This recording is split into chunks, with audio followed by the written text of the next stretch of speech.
جو آنے والے انتخاب انشاءاللہ میں حصہ لوں گا۔ سیاست پاکستان میں بہت ہی کمپلیکیٹڈ ہے، اگر میں سیکھ رہا ہوں اپنے بڑوں سے بھی سیکھ رہا ہوں۔ ہم انہی 6 کنالوں کے خلاف بھی جدوجہد کریں گے۔ بندرگاہ کو بند کرتے ہیں تب یہ کنال نہیں بنیں گے۔ مجھے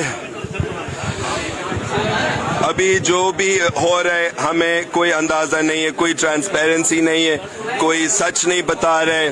پہلے پتہ نہیں کتنے سال سے لوگ انہی کارپوریٹ فارمنگ میں انویسٹمنٹ کر رہے ہیں، پیسے ڈال رہے ہیں، اور پھر جب سائیں ذہین شاہ نے اس بات کو سامنے کر دیا تو احتجاج 8 مہینے سے ہو رہے ہیں اور لوگ رک بھی نہیں رہے ہیں۔ ابھی گرمی موسم بھی آ رہی ہے اور مجھے ایسے نہیں لگتے کہ ہم رکیں گے۔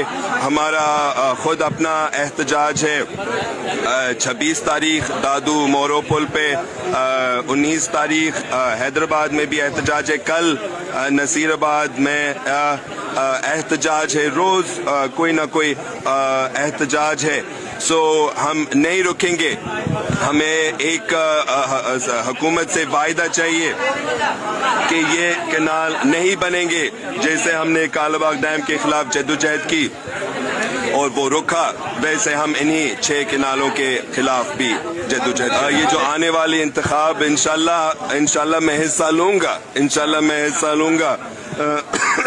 شہید بھٹو کے ہمارے کارکن، ہمارے عہدے دار کو میں انشاءاللہ میں ساتھ لے کے چلوں گا۔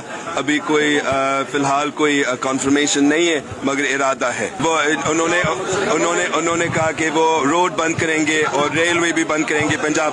صرف اس سے یہ کنال نہیں بنیں گے۔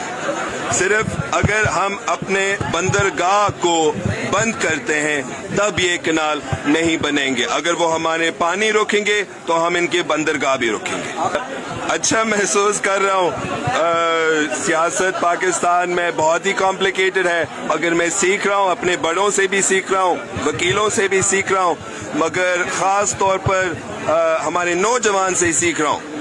وہ اس ملک کا راستہ دکھا رہے ہیں، وہ اس سیاسی نظام سے تنگ ہو گئے۔ 20 سال سے انہوں نے صرف امیروں کی سیاست دیکھی کہ کبھی پی پی، کبھی پی ایم ایل این، کبھی یہ کبھی وہ۔ انہوں نے کبھی یہ نہیں دیکھا کہ کسی نے ان کے لیے کچھ کیا۔ تو ابھی وہ they are taking the situation into their own hands۔